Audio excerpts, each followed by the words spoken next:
pedindo para os nossos amigos, né, e os nossos tutores que nos auxiliem nesse momento de reflexão e de aprendizado, e que possamos todos entender que os estudos são essenciais para a nossa existência, para a nossa sobrevivência e para o nosso crescimento espiritual nessa dimensão e em todas as outras. Pai nosso que estais no céu, santificado seja o vosso nome, venha a nós o vosso reino, seja feita a vossa vontade, assim na terra como no céu. O pão nosso de cada dia dai-nos hoje, perdoai as nossas ofensas, assim como nós perdoamos a quem nos tem ofendido. E não nos deixeis cair em tentação, mas livrai-nos de todo mal, que assim seja. Então vamos lá, pessoal, seguindo nos estudos do capítulo 13 do livro Missionários da Luz, capítulo Reencarnação, terceira parte, então, do estudo desse capítulo.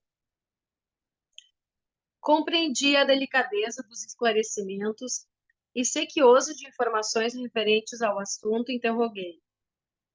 Com relação às uniões sexuais, de acordo com seu parecer, todas elas são invioláveis?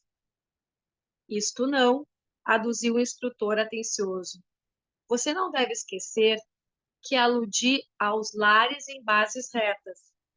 Todos os encarnados que edificam o ninho conjugal sobre a retidão conquistam a presença de testemunhas respeitosas, que lhes garantem a privatividade dos atos mais íntimos, consolidando-lhes as fronteiras vibratórias e defendendo-as contra as forças menos dignas, tomando por base de seus trabalhos os pensamentos elevados que encontram no ambiente doméstico dos amigos.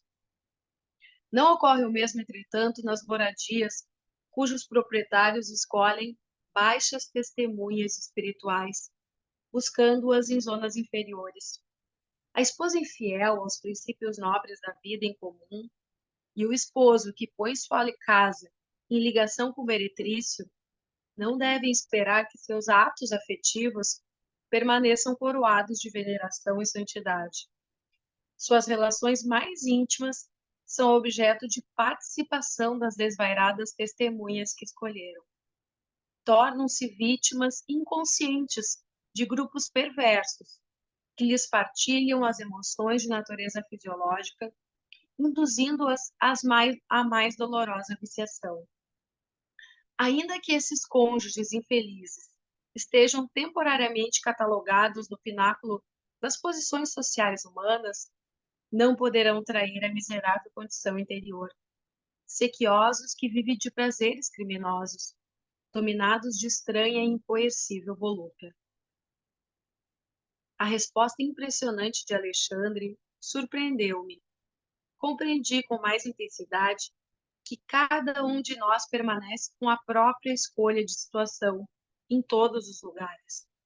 Todavia, nova questão surgia-me no cérebro e procurei movimentá-la para melhor aclarar o raciocínio. Entendo a magnitude de suas elucidações, afirmei respeitoso. Entretanto, considerando o perigo de certas atitudes inferiores dos que assumem o compromisso da fundação de um lar, que condição, por exemplo, é a da esposa fiel e devotada ante um marido desleal e aventureiro no campo sexual? Permanecerá a mulher nobre e santa à mercê das criminosas testemunhas que o homem escolheu? Não, disse ele veemente. O mal não pode perturbar o que é genuinamente bom. Em casos dessa espécie, a esposa garantirá o ambiente doméstico, embora isto lhe custe as mais difíceis abnegações e pesados sacrifícios. Os atos que lhe exijam a presença enobrecedora são sagrados, ainda que o companheiro na vida comum se tenha colocado em nível inferior aos brutos. Em situações como essa, no entanto, o marido imprevidente torna-se paulatinamente cego à virtude e converte-se por vezes no escravo integral das entidades perversas que tomou por testemunhas habituais, presentes em todos os seus caminhos e atividades fora do santuário da família. Chegando a esse ponto, é muito difícil impedir-lhe a queda nos desfiladeiros fatais do crime e das trevas. Oh, meu Deus! Exclamei. Quanto trabalho esperando o concurso das almas corajosas! Quanta ignorância a ser vencida! Você diz bem, acrescentou o orientador gravemente, porque, de fato, a maioria das tragédias conjugais se transfere para além-túmulo, criando pavorosos infernos para aqueles que as viveram na crosta do mundo. É muito doloroso observar a extensão dos crimes perpetrados na existência carnal. E ai dos desprevenidos que não se esforçam a tempo no sentido de combater as paixões baixas. Angustioso lhes é aqui o despertar. Calei-me, e Alexandre pensativo entrou também em silêncio profundo, dando-me a entender suas admiráveis faculdades de concentração. Eram aproximadamente 22 horas quando nos pusemos a caminho da residência de Raquel. A pequena família acabava de recolher-se. Herculano e os demais receberam-nos com inequívocas demonstrações de carinho. O chefe dos construtores dirigiu-se ao meu instrutor nestes termos: esperávamos pela sua colaboração para iniciarmos o serviço magnético no paciente. Passamos em seguida à pequena câmara onde Segismundo repousava. Permanecia ele aflito, de olhar triste e vagueante. Não pude sopitar uma interrogação. Por que motivo Segismundo sofre tanto? Indaguei de Alexandre em tom discreto. Desde muito, e particularmente desde a semana passada, está em processo de ligação fluídica direta com os futuros pais. Herculano está encarregado de ajudá-lo nesse trabalho. À medida que se intensifica a semelhante aproximação, ele vai perdendo os pontos de contato com os veículos que consolidou em nossa esfera, por meio da assimilação dos elementos de nosso plano. Semelhante operação é necessária para que o organismo perispiritual possa retomar a plasticidade que lhe é característica. E no estágio em que ele se encontra, o serviço impõe-lhe sofrimento. A observação era muito nova para mim e continuei indagando.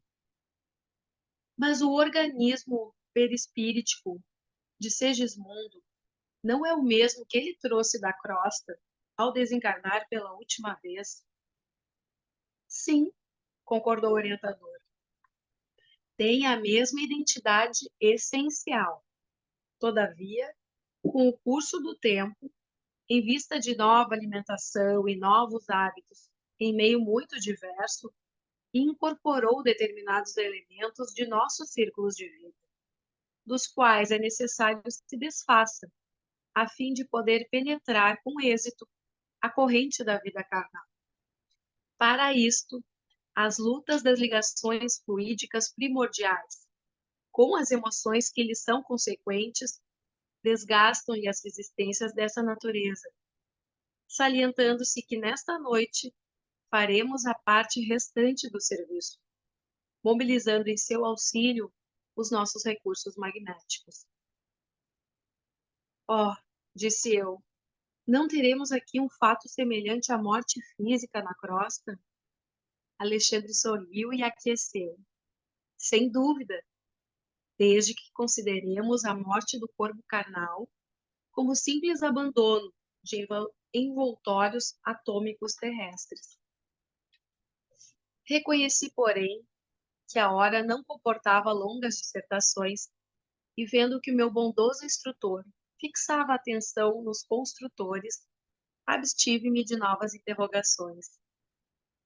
Seguido pelos amigos, Alexandre aproximou-se de Segismundo e falou-lhe bem-humorado. Então, mais forte? E acariciando-lhe a face, acrescentou: você deve estar satisfeito. É chegado o momento decisivo. todas as nossas expressões de reconhecimento a Deus são insignificantes diante da nova oportunidade recebida. Sim, falou Segismundo arquejante. Estou grato.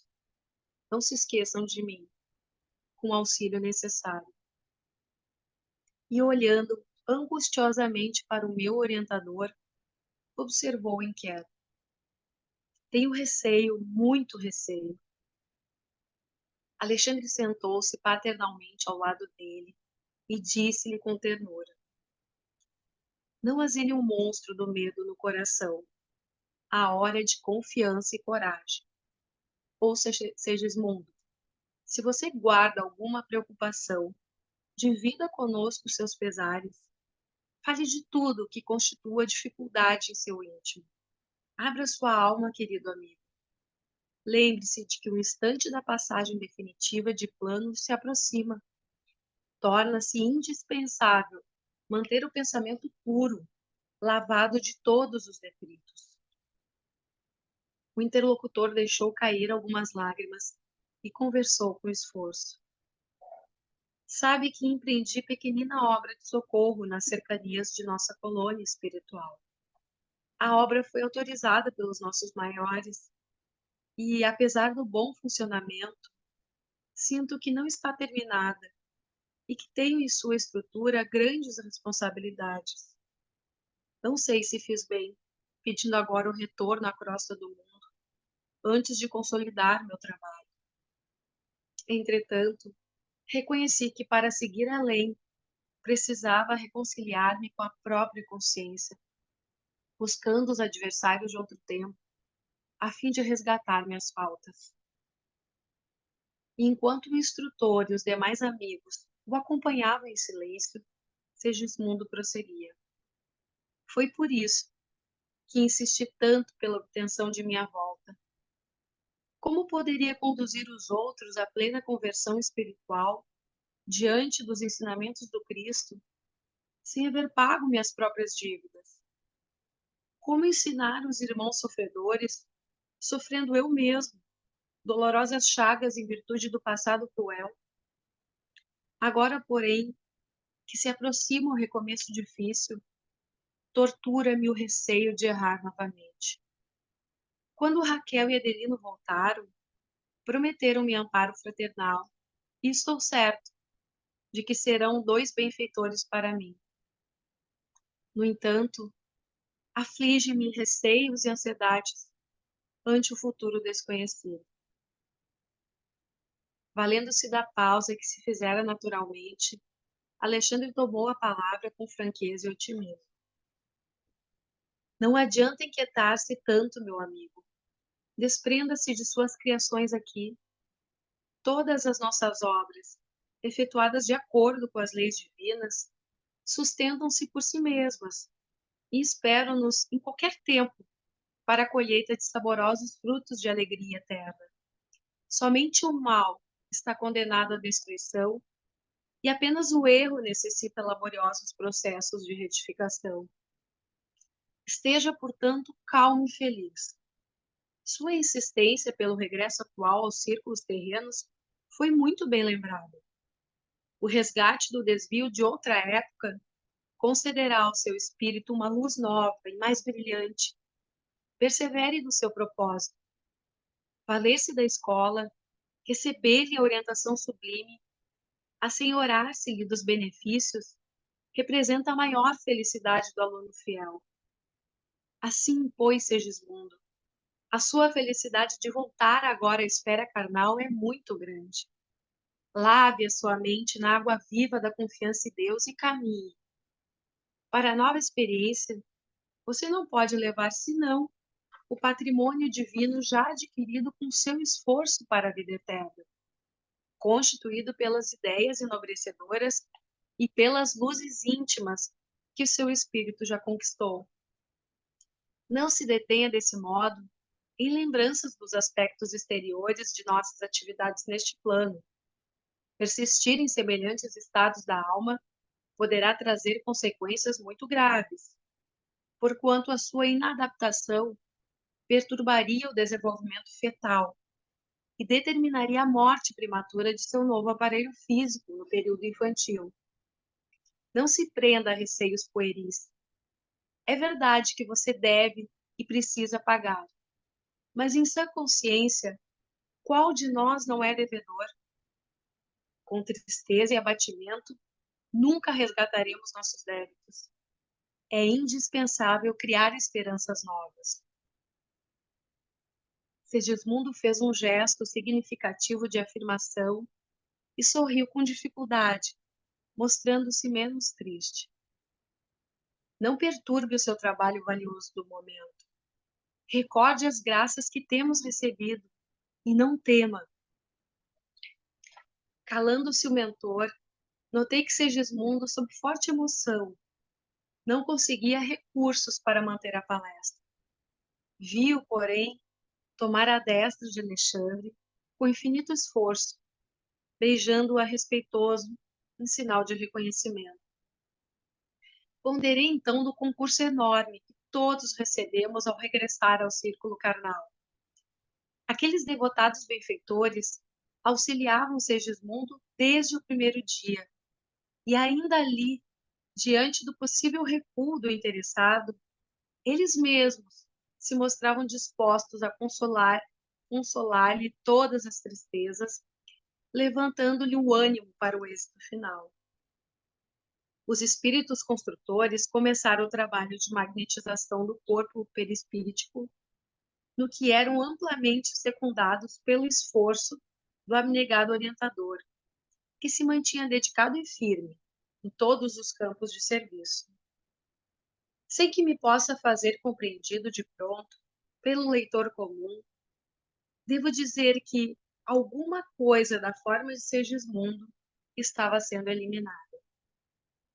Quase que imperceptivelmente, à medida que se intensificavam as operações magnéticas, tornava-se ele mais pálido. Seu olhar parecia penetrar outros domínios. Tornava-se vago, menos lúcido. A certa altura, Alexandre falou-lhe com autoridade. Segismundo, ajude-nos. Mantenha a clareza de propósitos e pensamento firme. Tive a impressão de que o reencarnante se esforçava por obedecer. Agora, continuou o instrutor, sintonize conosco relativamente à forma pré-infantil. Mentalize sua volta ao refúgio maternal da carne terrestre. Lembre-se da organização fetal. Faça-se pequenino. Imagine sua necessidade de tornar a ser criança para aprender a ser homem. Compreendi que o interessado precisava oferecer o maior coeficiente de cooperação individual para o êxito amplo. Surpreendido, reconheci que ao influxo magnético de Alexandre e dos construtores espirituais, a forma perispiritual de Segismundo tornava-se reduzida. A operação não foi curta, nem simples. Identificava o esforço geral para que se efetuasse a redução necessária. Segismundo parecia cada vez menos consciente. Não nos fixava com a mesma lucidez e suas respostas às nossas perguntas afetuosas não se revelavam completas. Por fim, com grande assombro meu, verifiquei que a forma de nosso amigo assemelhava-se à de uma criança. O fenômeno espantava-me e não pude conter as interrogações que se me represavam no íntimo.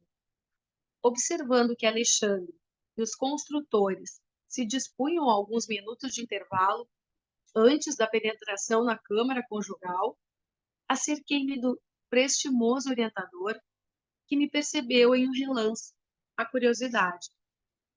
Acolheu-me cortês, como sempre, e falou: já sei, você permanece torturado pelo espírito de pesquisa. Sorri desapontado, mas cobrei ânimo e indaguei. Como pode ser o que vejo? Ignorava que o renascimento compelisse o plano espiritual a serviços tão complexos. O trabalho enobrecedor está em toda parte, acentuou Alexandre intencionalmente. O paraíso da ociosidade é talvez a maior ilusão dos princípios teológicos que obscureceram na crosta o sentido divino da verdadeira religião. Fez uma pausa, fixou um gesto expressivo e continuou. Quanto à estranheza de que se sente possuído, não vemos razão para tanto.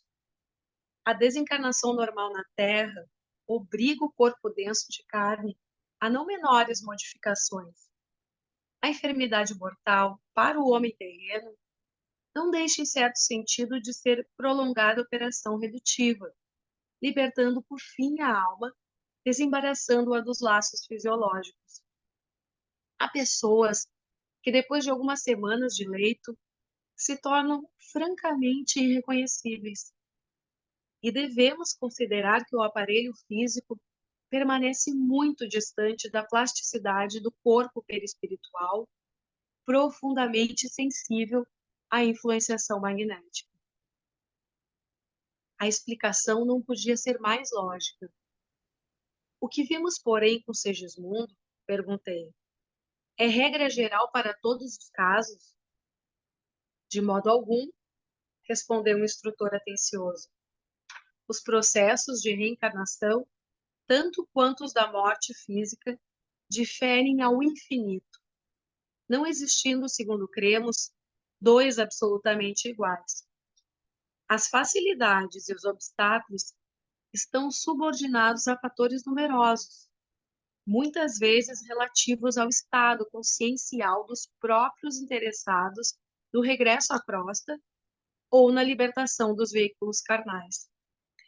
Há companheiros de grande elevação que, ao voltarem à esfera mais densa, em apostolado de serviço e iluminação, quase dispensam o nosso concurso.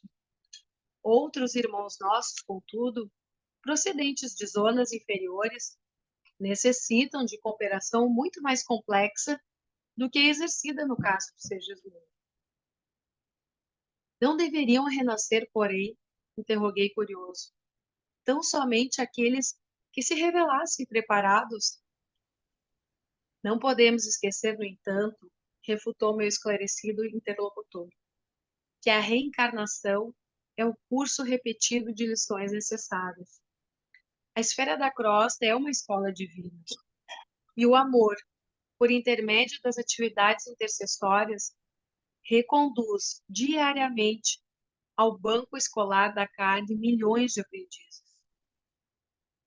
O orientador amigo calou-se por alguns instantes e prosseguiu.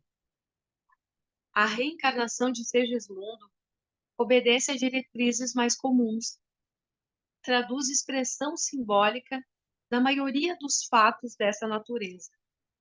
Porquanto o nosso irmão pertence à enorme classe média dos espíritos que habitam a crosta, nem altamente bons, nem conscientemente maus. Acresce notar, todavia, que a volta de certas entidades das regiões mais baixas ocasiona laboriosos e pacientes esforços dos trabalhadores de nosso plano. Semelhantes seres obrigam-nos a processos de serviço que você gastará ainda muito tempo para compreender. As elucidações de Alexandre calavam-me fundo, satisfazendo minha pesquisa intelectual. Entretanto, novas indagações surgiam-me na mente sequiosa. Foi então que, premido por intensa e legítima curiosidade, perguntei respeitoso. O auxílio que vemos atingirá porventura a todos? Aqui nos encontramos em um lar em bases retas, segundo sua própria afirmação. Mas, se nos achássemos numa casa típica de deboche carnal, e se fôssemos aqui defrontados por paixões criminosas e desvarios desequilibrantes? O instrutor meditou gravemente e redarguiu. André, o diamante perdido no lodo por algum tempo não deixa de ser diamante. Assim também, a paternidade e a maternidade em si mesmas são sempre divinas. Em todo lugar desenvolve-se o auxílio da esfera superior, desde que se encontre em jogo o trabalho da vontade de Deus. Entretanto, devemos considerar que, em tais circunstâncias, as atividades de auxílio são verdadeiramente sacrificiais. As vibrações contraditórias e subversivas das paixões desvairadas da alma em desequilíbrio comprometem os nossos melhores esforços. E muitas vezes, nessas paisagens de responsabilidade e viciação, para ajudar em obediência ao nosso ministério, devemos, antes de tudo, lutar contra entidades monstruosas, dominadoras dos círculos de vida dos homens e das mulheres, que imprevidentemente escolhem o perigoso caminho da perturbação emocional, no qual tais entidades ignorantes e desequilibradas transitam. Nesses casos, nem sempre a nossa colaboração pode ser perfeita, porquanto são os próprios pais que, menosprezando a grandeza do mandato que lhes foi confiado, abrem as portas de suas potências sagradas aos impiedosos monstros da sombra que lhes perseguem os filhos nascituros. Certas almas heróicas escolhem semelhante entrada na existência carnal a fim de se fortalecerem nas resistências supremas contra o mal, desde os primeiros dias de serviço terreno.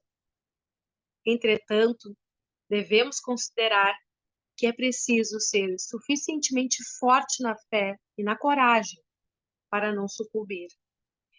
Nos renascimentos dessa espécie, o maior número de criaturas, porém, cumpre o programa salutar das provações retificadoras. Muitos fracassam, todavia, há sempre grande quantidade das que retiram os melhores lucros espirituais no setor da experiência para a vida eterna. Alexandre comentara o assunto com imponente beleza. Começava eu a compreender a procedência de certos fenômenos teratológicos e de determinadas moléstias congênicas que no mundo confrangem o coração. As asserções do momento levavam-me a novo e fascinante estudo, a questão das provas retificadoras e necessárias. Em seguida, Alexandre convidou os construtores a examinarem os mapas cromossômicos em companhia dele, junto de Herculano. Acompanhei o trabalho com interesse, embora absolutamente desprovido de competência para juizar com precisão relativamente aos caprichosos desenhos sob nosso olhar. Não me é dado transmitir determinadas definições daquela pequena assembleia de autoridades espirituais por falta de elementos para comparação analógica, mas posso dizer que, finda a parte propriamente técnica das conversações, o meu orientador acrescentava satisfeito. Com exceção do tubo arterial, na parte a dilatar-se para o mecanismo do coração, tudo irá muito bem. Todos os genes poderão ser localizados com normalidade absoluta. Depois de pequena pausa, acentuou: os membros e os órgãos serão excelentes. E se o nosso amigo souber valorizar as oportunidades do futuro, possivelmente conquistará o equilíbrio do aparelho circulatório, mantendo-se em serviço de iluminação por abençoado tempo de trabalho terrestre. Depende dele o êxito preciso. Voltando-se para os construtores, falou-lhes afável: meus amigos, o nosso Herculano permanecerá em definitivo junto de Segismundo, na nova experiência, até que ele atinja os 7 anos após o renascimento, ocasião em que o processo reencarnacionista estará consolidado. Depois desse período, a sua tarefa de amigo e orientador será amenizada, visto que seguirá o nosso irmão em sentido mais distante. Sei que o devotado companheiro tomará todas as providências indispensáveis à harmoniosa organização fetal, seja auxiliando o reencarnante, seja defendendo o templo maternal contra o assédio de forças menos dignas. Entretanto, peço-lhes muita atenção nos primórdios de formação do timo, glândula, como sabem, de importância essencial para a vida infantil desde o útero materno. Precisamos do equilíbrio perfeito desse departamento glandular até que se forme a medula óssea e se habilite a produção dos corpúsculos vermelhos para o sangue. Os diversos gráficos das disposições cromossômicas facilitarão os serviços dessa natureza. Alguns dos amigos presentes passaram a observar os mapas com maior atenção.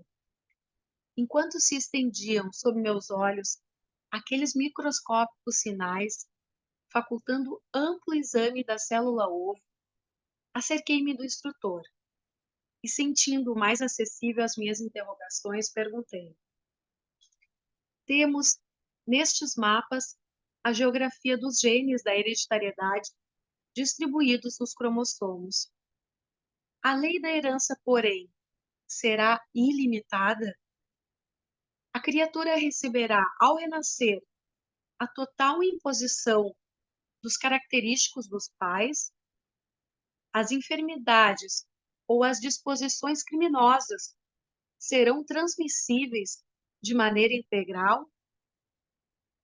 Não, André, observou o orientador com grave inflexão. Estamos diante de um fenômeno físico natural.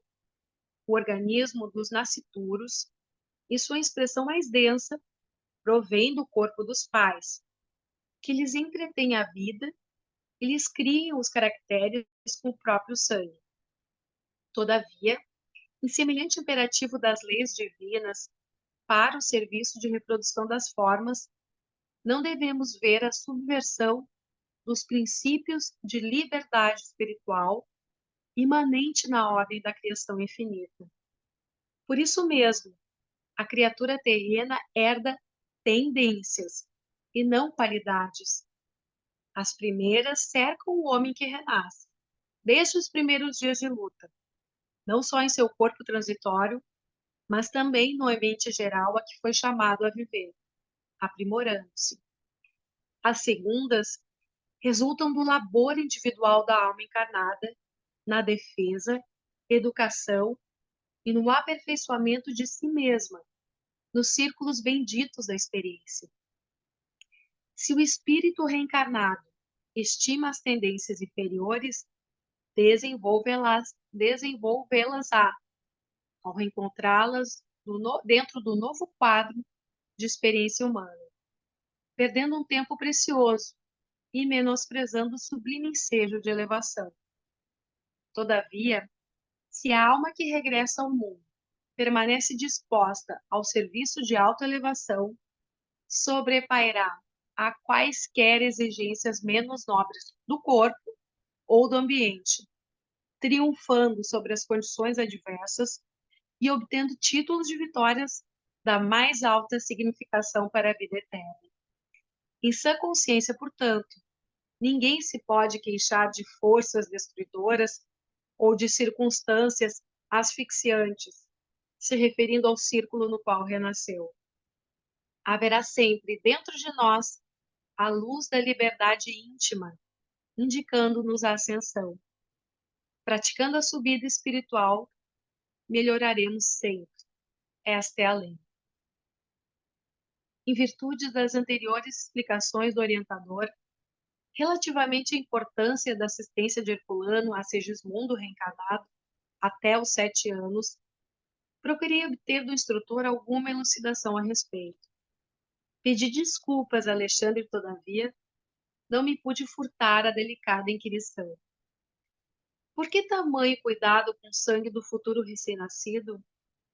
Somente aos 7 anos iniciais da existência humana estaria terminado o serviço de reencarnação? Como sempre acontecia, o nobre mentor ouviu-me complacente, sorriu, qual pai carinhoso, e respondeu solícito: você não ignora que o corpo humano tem as suas atividades propriamente vegetativas, mas talvez ainda não saiba que o corpo perispiritual, que dá forma aos elementos celulares, está fortemente radicado no sangue. Na organização fetal, o patrimônio sanguíneo é uma dádiva do organismo materno. Logo após o renascimento, inicia-se o período de assimilação diferente das energias orgânicas, em que o eu reencarnado ensaia a consolidação de suas novas experiências e somente aos 7 anos de vida comum começa a presidir por si mesmo ao processo de formação do sangue, elemento básico de equilíbrio ao corpo perispíritico, ou forma pré-existente no novo serviço iniciado. O sangue, portanto, é como se fora o fluido divino que nos fixa as atividades no campo material e em seu fluxo e refluxo incessantes na organização fisiológica nos fornece o símbolo do eterno movimento das forças sublimes da criação infinita. Quando a sua circulação deixa de ser livre, surge o desequilíbrio ou enfermidade. E se surgem obstáculos que impedem o seu movimento de maneira absoluta, então sobrevém a extinção do todo vital, do campo físico, ao qual se segue a morte com a retirada imediata da alma. Fortemente impressionado com a revelação do respeitável amigo, observei: oh, como é grande a responsabilidade do homem em frente ao corpo material. Diz bem, acrescentou o orientador, ao se referir com semelhante admiração a esse soberano dever da criatura reencarnada, sem atender às pesadas responsabilidades que lhe competem na preservação do vaso físico, homem algum poderá realizar o progresso espiritual. O espírito renasce na carne para a produção de valores divinos em sua natureza. Mas como atender a semelhante imperativo, destruindo a máquina orgânica, base fundamental do serviço a fazer? Ainda agora, referia-se você à lei da herança. O corpo terreno é também um patrimônio herdado há milênios e que a humanidade vem aperfeiçoando através dos séculos. O plasma, sublime construção efetuada ao influxo divino com água do mar nas épocas primitivas, é o fundamento primordial das organizações fisiológicas. Voltando à crosta, temos de aproveitar a herança, mais ou menos evolvida no corpo humano. A esta altura das elucidações surpreendentes para mim, Alexandre, depois de ligeiro intervalo, continuou: por isso mesmo, não desconhece você que enquanto nos movimentamos na esfera da carne, somos criaturas marinhas, respirando em terra firme. No processo vulgar de alimentação, não podemos prescindir do sal. Nosso mecanismo fisiológico, a rigor, se constitui de 60% de água salgada, cuja composição é quase idêntica à do mar, constante dos sais de sódio, de cálcio, de potássio. Encontra-se na esfera de atividade fisiológica do homem reencarnado o sabor do sal no sangue, no suor, nas lágrimas, nas secreções. Os corpúsculos aclimatados nos mares mais quentes viveriam à vontade no líquido orgânico. Há verdadeiras surpresas de comparação analógica que poderíamos efetuar neste sentido. Não soube o que responder em vista das definições ouvidas, e ante o meu silêncio, foi o próprio Alexandre que continuou, depois de significativa parada. Como vê, ao renascermos na crosta do mundo, recebemos com o corpo uma herança sagrada, cujos valores precisamos preservar, aperfeiçoando. As forças físicas devem evoluir como as nossas almas. Se nos oferecem o vaso de serviço para novas experiências de elevação, devemos retribuir com o nosso esforço, auxiliando-as com a luz de nosso respeito e equilíbrio espiritual no campo de trabalho e educação orgânica. O homem Flávia, do vamos futuro. parar por aí, depois a gente continua Tá, semana que vem. beleza. A gente vê, bom, nem precisa, né, repetir, né, o quanto que tem de informação em cada parágrafo desse. Se a gente fosse desenvolver, eu estava pensando se fosse falar sobre cada assunto de cada parágrafo, é um tratado, né? Então a gente vê assim que é um capítulo longo que fala da reencarnação, que é considerado também à luz da doutrina espírita, é o compêndio de maior informação que se tem sobre o processo da reencarnação. E por isso que talvez alguns espíritas, né, que estudam, sei lá, não pegam uma abrangência maior de outras obras, acabam achando que todos os reencarnes são dessa forma. E a gente vê que é uma das formas, mas que abrange, no geral, o processo como se dá.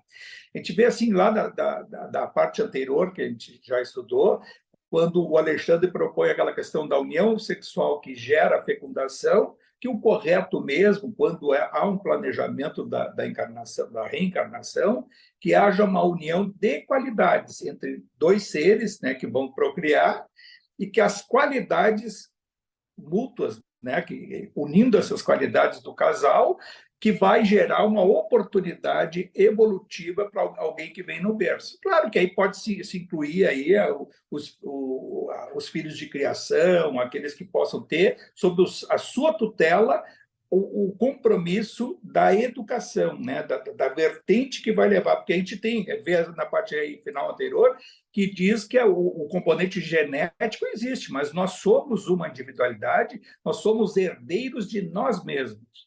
O nosso espírito é que tem uma história, e essa história, numa oportunidade futura na reencarnação, tem aí os projetos, né? Os gráficos que eles chamam, os construtores. Então, tem o projeto e a questão genética, ela que vai ser a oportunidade para executar o projeto. Não é a questão genética que vai nos dar assim o curso adiante e que o espírito vai vivenciar um determinado obstáculo, uma determinada situação adversa ou até a plenitude, né, do ponto de vista da saúde. É a oportunidade em que o fator genético vai dar ensejo para que o espírito tenha a oportunidade de evoluir daquela forma. E aí a gente vai aí compreender também algumas doenças, mesmo as genéticas, as congênitas, né? E todas aquelas situações assim, filho desse com aquele, com um fator genético tal, gera filho com isso, com aquilo. Mas o espírito vai vir naquela situação tendo uma oportunidade. Veja um encaixe que existe entre o fator genético e a individualidade do espírito.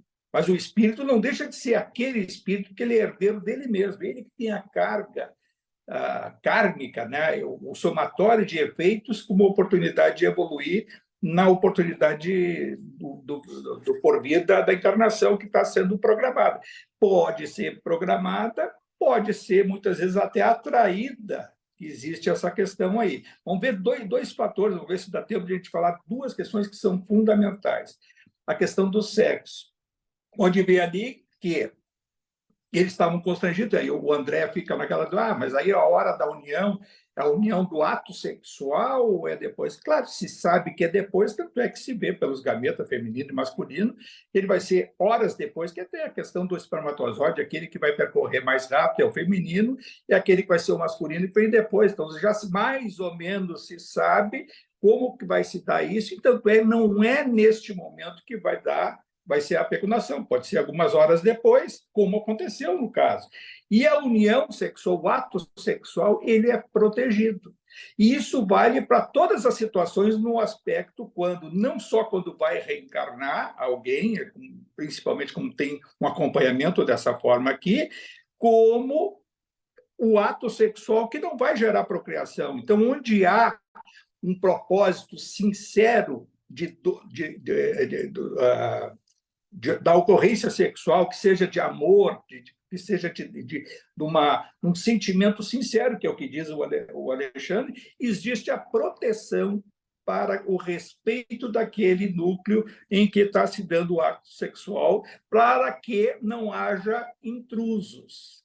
Lamentavelmente, a maioria dos atos sexuais ele tem as testemunhas desregradas dos espíritos desvairados. Por quê? Porque é o psiquismo que diz assim, ele chega ainda a colocar ali, pode ver, que quando um dos membros do casal, uma das partes, tem um desvirtuamento, pode colocar em risco o próprio núcleo familiar, gerando, quem sabe lá, um processo obsessivo aos filhos.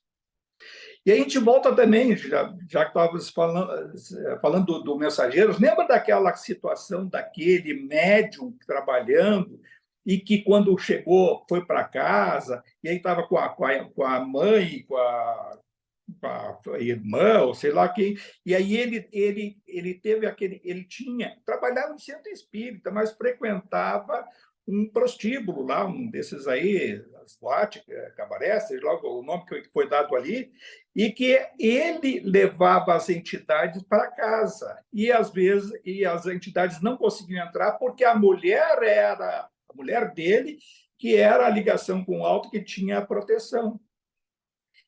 E aquele processo já deixou nas entrelinhas lá o Aniceto, né, colocando ali, que estava naquela conversa com o André Luiz, e do aprendizado todo, mas que isso é um processo que chega um momento que, de tanto forçar, acaba abrindo a porteira. Então, os espíritos vão atuar, que saíam do prostíbulo com o marido e queriam ir para casa. Vou continuar essa festa. E isso não significa o fim do mundo, mas a gente tem que encarar, como a gente está procurando estudar o fenômeno mediúnico, o mundo espiritual, de incluir coisas a mais. Isso existe em todas as situações, mas há o determinado regramento quando os envolvidos, ou os espíritos envolvidos no mundo dos encarnados, têm uma sintonia de equilíbrio. Não significa ser santo, não significa tá sublimado. Não, tem bons propósitos, aquela casa vai ser respeitada. E por isso que a gente insiste tanto no momento da oração. A gente fala, nós espíritas, o evangelho no lar, mas seja qual for a vocação religiosa da pessoa, da família, esse momento de oração é um momento com quê? Com sintonia com o alto. Porque quando existe um momento de oração no lar, existe um propósito de pensar no bem. E onde houver alguém fazendo um bem, pensando no bem, há uma luz que dissipa a interferência das trevas. Ou seja, simbologia das trevas aí, esses espíritos se sentem enfraquecidos. Não é que eles vão dizer assim, agora eu não vou mais ali. Por que vão perder tempo com quem acende uma luz, se eu quero a escuridão? É assim que pensa o espírito. Eu não quero, me faz mal essa luz. Então, eu vou procurar, tem escuridão do outro lado da rua, tem no outro quarteirão, tem não sei aonde, tem vários os lugares em que eles podem receber as emanações fluídicas que alimentam a sua necessidade individual como espírito. Né? A simbologia de chamar de trevoso espírito, que nós também tivemos nessa situação, quem sabe lá, durante esta encarnação, ainda durante a noite, ou antes de a gente reencarnar aqui, nós tivemos muito envolvidos com este submundo espiritual. O nosso passado não é um passado de sublimação, o nosso passado é de reflexão para uma mudança de comportamento, de consciência de melhor aproveitar a oportunidade. Porque sabemos nós que a gente está estudando tudo isso e querendo sentir esses estudos, transferindo para as nossas atitudes no dia a dia, certamente nós vamos aproveitar muito melhor uma futura reencarnação. E certamente a gente vai ter uma altivez, né, maior para desencarnar aqui. Não ficar preso aos nossos despojos, o nosso corpo físico, em processo de putrefação, porque vejam ali o que ele diz. Ele diz que tanto para reencarnar como para desencarnar, para morrer, tem que ter esforço. E é verdade. Quantos casos que a gente já viu e tem aí relatos de obras, ou até de visualizações, de receber essas informações, de espíritos que ficaram atormentados nas UTIs, nos leitos de hospitais, ou mesmo em casa, mesmo no processo de falência dos seus órgãos, estava morrendo e desesperado para não morrer. sem fazer o mínimo de esforço para se inserir no outro mundo. Da mesma forma, o Segismundo ali. E aí tem uma questão que cabe a nós. Eu estava até lendo essa parte assim, pô, mas aí vê assim, em 1945, o André Luiz provavelmente não, quer dizer, ele não foi autorizado a colocar isso, e naquela época não colocaram. Mas veja que o Segismundo, ele começa a ficar pálido, começa a perder consciência, e aí logo ali eles passam, foi tomando quase que um formato de criança, e aí falam na fecundação em embrião. Então, a gente vai ver a questão do cromossômico e tal. E tem um interregno aí, o que aconteceu com aquele corpo dele? Alguém estralou lá e aniquilou o corpo? Ele morreu lá do outro lado. Foi levado os seus despojos para aquelas equipes que ali eles dizem, vários eram os servidores das equipes de construtores auxiliares que estavam no recinto, ou seja, ele morreu, o corpo espiritual dele foi levado, provavelmente, e é assim que já se dá um bom tempo nessas áreas intermediária superior, para uma cremação, quando não existe também algumas colônias que ainda utilizam o cemitério. Hoje a gente usa ainda aqui o cemitério, mas está sendo muito mais utilizado agora, principalmente nos grandes centros, é a cremação, né? E que não tem aquelas coisas lá, o povo judeu que não aceita, não é assim, ou outros que ficam aquela coisa, que vem da terra, vai para a terra, ou aqueles que têm medo até de serem queimados. Minha avó me dizia assim, eu não quero ser cremada jamais, sentia aquelas queimaduras, mas, vó, aí não adianta. Então, são sentimentos, não quer, não vai. Agora, o processo vai se dar de qualquer forma. E ali fica subentendido, e para nós dá para avançar isso, porque a gente já conhece de outras obras o processo de reencarnação e desencarnação no mundo espiritual. Nós sabemos que existem lá cemitérios, existem crematórios. Ainda há pouco eu estava vendo lá que o Inácio Ferreira, que gosta de gatos, um dos gatos dele, lá que eu acompanhava, lá no Hospital dos Médios, lá no mundo espiritual, uma gata dele que morreu lá. Desencarnou, tinha um veterinário e tudo e tal, e aí foi levado depois, ele sentindo muito, estava lá com ela, convivia com ela uns 7, 8 anos, e desencarnou. E foi nos braços, aí ele, pois é assim a vida, e levou nos braços o veterinário, entregando para o auxiliar que ela seria cremada, que aí ele pediu, ele gostaria que as cinzas dela fossem jogadas não sei onde. Isso aconteceu, isso é assim. Então, esse processo que se dá do reencarne, ele tem que ser o corpo espiritual, o que é o corpo físico, quem estiver no mundo espiritual percebe tudo como sendo físico, e ali ele diz, não, no mundo físico há uma outra energia em que muitos ficam no leito, né, hospitalar durante semanas e semanas e começam a perder a forma, ou seja, a energia do mundo chamado dos encarnados, ela é muito mais coagulada, ou seja, muito mais compacta, e que o processo não se dá daquela forma, mas também exige um determinado esforço para desencarnar. Existe um processo, agora até no próprio filme, eu estava ali vendo o Fernando, aquele empresário, ouviram ali, vamos dar energia e tudo, agora chegou o momento. Foi dado para ele uma energia, a melhor a chamada da morte, e ela existe, isso aí na prática, a gente vê quantos e quantas pessoas recebem um determinado atendimento, e oração, e isso e aquilo, e tem uma melhora, a melhora da morte para o espírito se preparar para realmente o processo de desencarne, de desligamento fluídico, se dá com o seu corpo físico. Se estiver no mundo espiritual, corpo espiritual. Vamos chamar de corpo onde estiver. Né? E aí, e veja como é bonito tudo isso. Tem aí o filme, tem obra que estudou, está estudando essa, e tem outras obras que se lê e as informações vão interagindo. A gente vê assim, quanto que a gente pode avançar. Está ainda vendo um negócio da Federação Espírita Brasileira, o vice-presidente da Federação Espírita Brasileira. Primeiro, não acredita que o Chico Xavier era o Allan Kardec.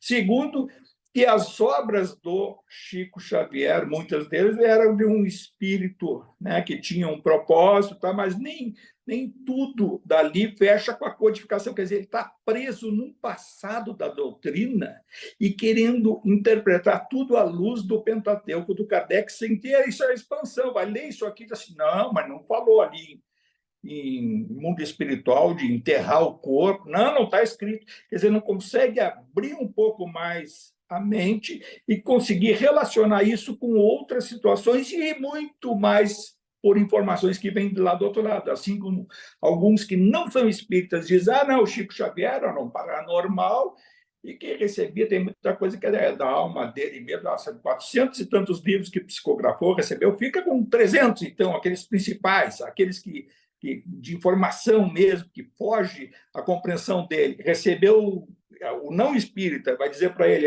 recebeu do nada, um padre, aquele lá que já desencarnou, o que dizia isso, aquilo, isso não existe, não existe. E aí a doutrina, os líderes da federação não acreditam no Kardec, é o Chico Xavier, mas e a doutrina é o Kardec. O resto, com seus equívocos e tudo, todos estamos sujeitos aos equívocos. E o Kardec não tinha, não estava sujeito a nenhum equívoco.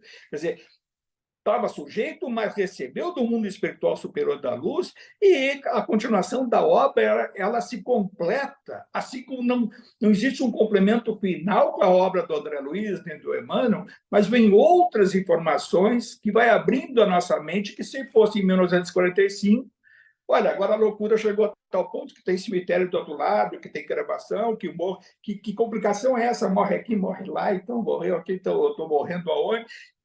As pessoas, o próprio, a gente estava comentando antes agora da aula, o filme, grande parte das pessoas, se fosse ver esse filme, dizer que é coisa, história sem nexo, sem início, meio e fim, porque não dá para entender que coisa louca aquilo lá, tá, e aí um que o outro vai dizer, o efeito especial muito bom, o ator tal, boa, expressão boa dele, dela, sei lá, ia ficar nisso. As pessoas não conseguem nem absorver isso, os espíritas não conseguem absorver, assim como nós temos dificuldade de absorver muitas das coisas que nós não conseguimos expandir, mas tem que ter um mínimo de humildade, dizer assim, olha, hoje não tenho a compreensão para tal coisa, mas amanhã depois, quem sabe, tenho certeza que vamos alcançar esse caminho. Aí está ali mais um ensinamento, aí diz o Sigismundo, eu me atrelei a coisas que eu passei a fazer aqui do outro lado.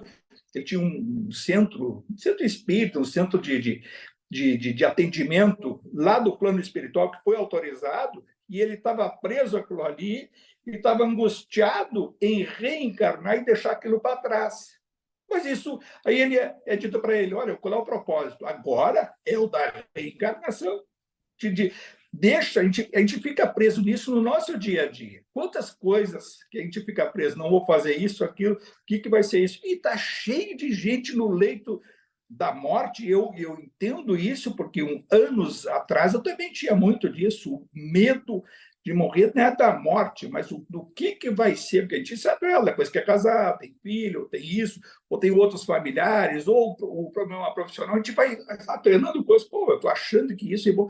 E vai passando, felizmente isso passa, vai passando, assim, cada um tem uma trajetória, aí não tem, aí imagina, tem empresários que, olha lá, está lá no Mensageiro do Fernando lá, empresários que quando vão desencarnar, estão presos a tal coisa que eu fiz, que não fiz, o que vai ser da minha empresa, meus filhos, será que vão gerir bem essa empresa, meu isso, meu aquilo, o que vai ser da minha esposa, tem que dar as condições, a mesma coisa, se dá aqui orientação, olha, se acontecer, pode acontecer comigo, contigo e tal. O que vai ser feito? De que forma? Olha, gostaria que fosse assim ou dessa forma, e o melhor seria isso e isso. Agora, se não fizer depois, é outra trajetória, é o outro que está inserido na lei de causa e efeito.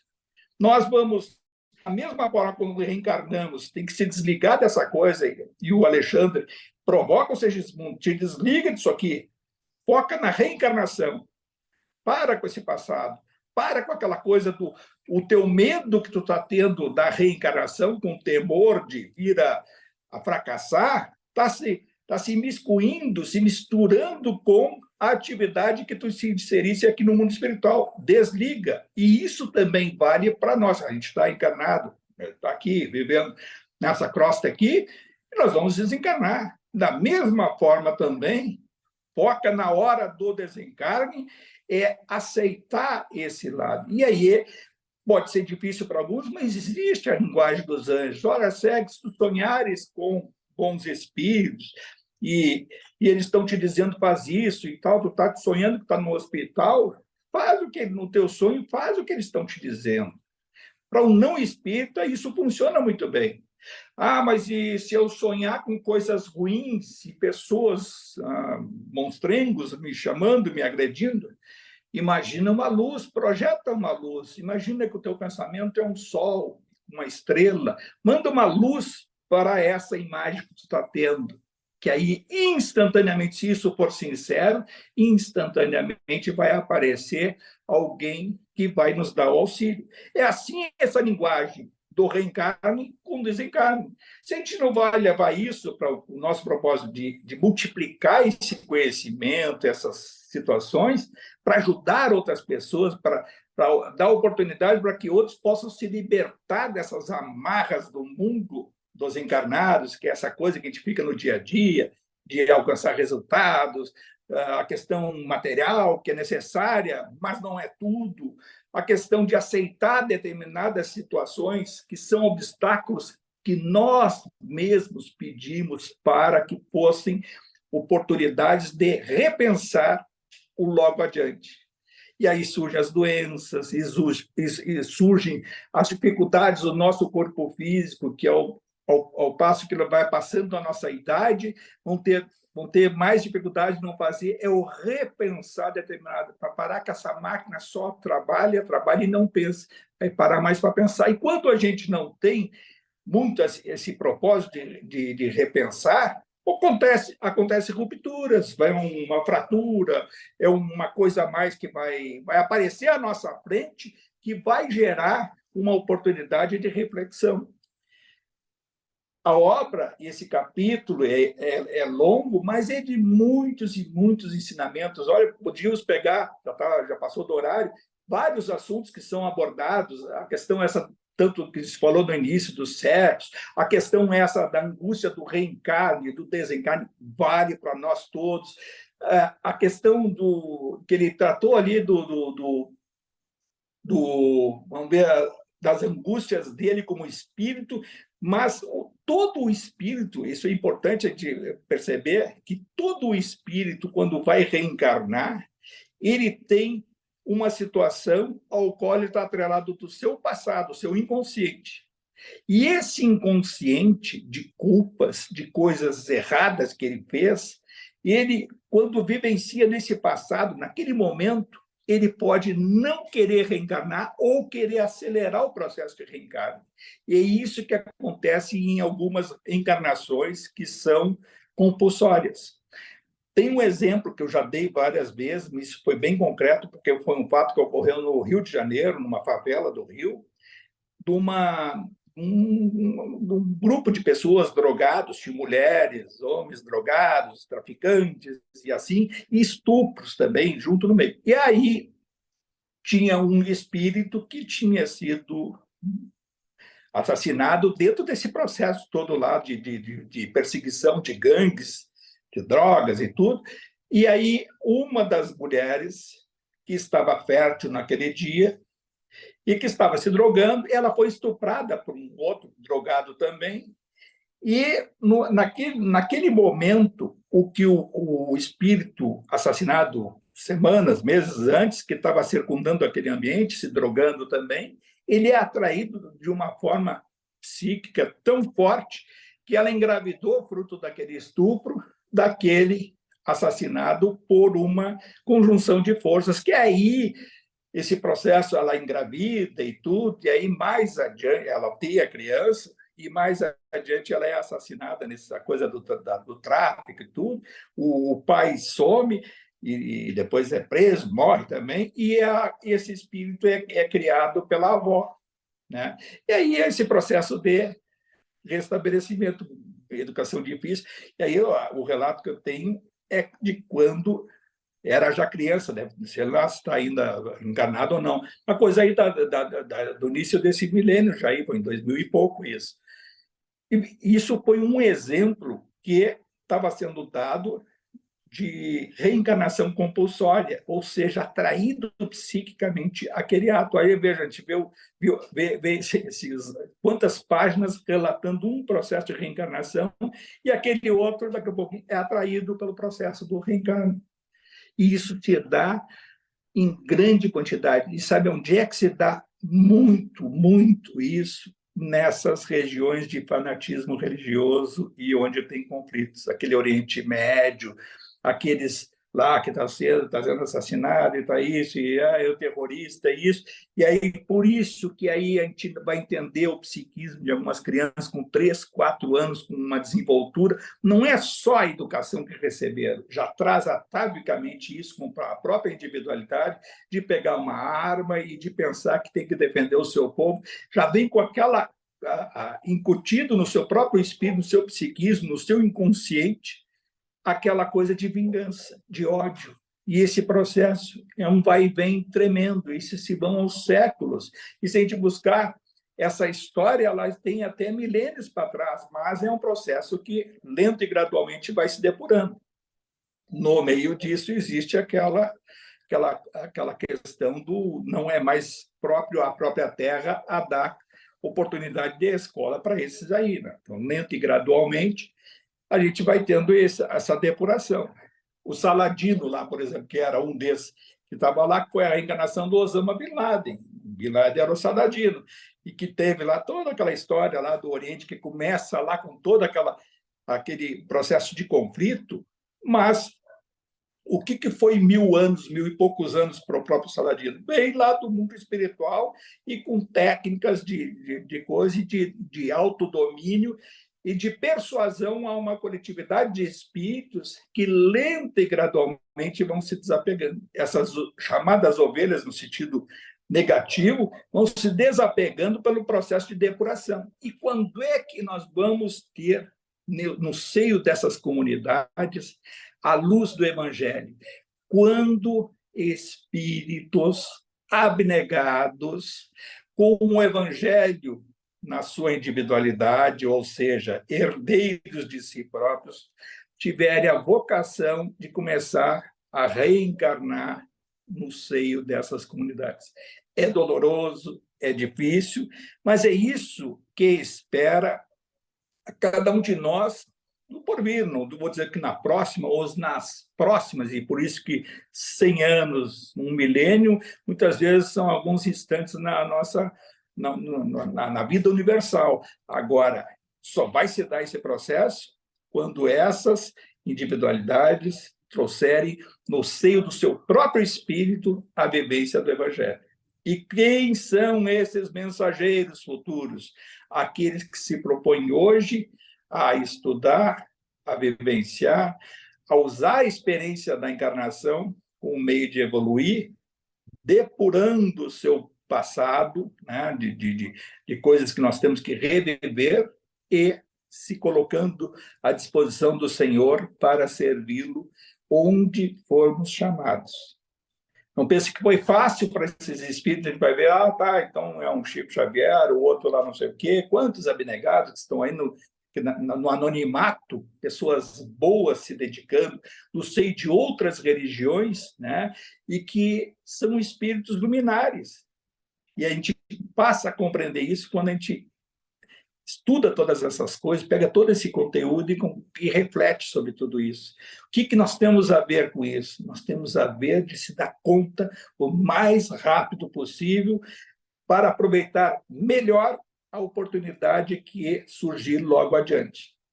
E essa oportunidade é o hoje. E o hoje, o que é? É essa do pensar no bem, fazer o bem e ser grato, né? A gratidão, eu estava lendo esses dias no Evangelho, bom, está passando, vou terminar, o Evangelho nosso do Espiritismo, e falando a passagem de Jesus, quando ele curava e tal, e porque ele curou 10 leprosos. Quando curou 10 leprosos, saiu cada um para um lado, né? Contando, que bom e tal. E aí o outro chegou em casa e só um retornou para agradecer. Os 9 né, dessa passagem do Evangelho, os 9 foram para os seus redutos e lá disseram, viu, tá, me curaram aqui. Agora, aí os projetos de cada um que ia fazer isso, agora eu vou fazer tudo, é fazer assim no lado material, no lado do poder, agora eu vou me vingar desse ou daquele, agora minha mulher que tinha me rejeitado por ser leprosa vai ver o que quer. Todos pensando, retorna e agradece a Jesus, e fruto daquilo ali, que aí que ele, também ele diz que a tua fé que te curou e a tua conduta que tu vai mudar, e aí que é esse um dos peregrinos que adere ao cristianismo, ao evangelho de Jesus, de 10:1. Aí a comparação que faz o Kardec no evangelho é aquela da nossa vida. Quantas e quantas vezes, durante o dia, durante a semana, os anos, a gente não foi um dos 9 que não tivemos a gratidão, que a gente pede tanto, pensa em reclamar da vida, pensa em achar que não tem isso. Eu queria tanto, tanta coisa, isso, e tudo que a gente tem, não agradece. Não é o lado material só. A oportunidade, aí se dá conta, quando a gente reflete sobre isso, agradecer que somos uma individualidade eterna e que hoje nós temos um pouco da consciência de si mesmos. Hoje nós temos um pouquinho da nossa consciência como seres humanos. E hoje é o momento mais sublime de toda a nossa existência. Não foi para trás, não existe o retrocesso espiritual. O que hoje a gente se dá conta aqui encarnado, nunca a gente se deu conta. Que se tivesse se dado conta, não estaria vivendo desta forma hoje, psiquicamente. Não tem nada a ver com material, não tem nada a ver com saúde. É de percepção. A nossa percepção hoje é outra. Qualquer um de nós que esteja pensando nessas coisas, não pode estar assistindo, vendo isso, não estou, aí não está, é aquela coisa, posso ler livro e não está. Agora, se está pensando nessas coisas e refletindo, é um momento que jamais a gente vivenciou. Isso os espíritos dizem. E aí, como também já se diz, e também foi um dos que o Emmanuel disse assim, aquele que encontrou a mensagem de Jesus no coração, a mensagem do Evangelho, essa de servir e procurar ser melhor e saber das suas dificuldades, das suas imperfeições, jamais volta para trás. É isso. Então, são essas as coisas maravilhosas que a gente tem, um grupo diminuto que a gente procura aí estudar, refletir com as nossas... Tanto benéfico tudo isso, que se a gente parar para pensar tudo que a gente pensou um ano e mais adiante rever tudo que a gente pensou, a gente, mas eu hoje penso bem melhor, que ótimo, isso que é crescimento. Quando hoje a gente faz uma coisa e tem a reflexão de que parte das coisas que a gente recém fez não faria de novo. Parte das coisas que a gente disse não diria de novo. Isso é crescimento espiritual.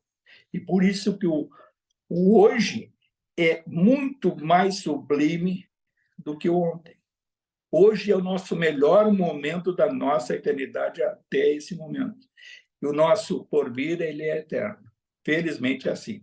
Vamos levar nosso pensamento e multiplicar nossa gratidão a Jesus. A nossa referência como espírito, como luz, como estrela da vida, que cada um dia vai ter a consciência plena do quanto que ele nos ensinou, sacrificou do seu tempo, acreditando que cada um de nós chegaria um momento de percepção do quanto é necessário querer o bem dos nossos irmãos, querer o bem até daqueles que possam ter nos prejudicado. É difícil essa trajetória, mas é sublime perceber que a nossa imperfeição não nos impede de pedir forças ao Senhor para que um dia a gente alcance essa graça. Pai nosso que estais no céu, santificado seja o vosso nome. Venha a nós o vosso reino e seja feita a vossa vontade, assim na terra como no céu. O pão nosso de cada dia que nos dai hoje, perdoai as nossas ofensas, assim como nós perdoamos a quem nos tem ofendido. E não nos deixeis cair em tentação, e livrai de todo mal, Senhor. e que assim seja. Isso aí, pessoal.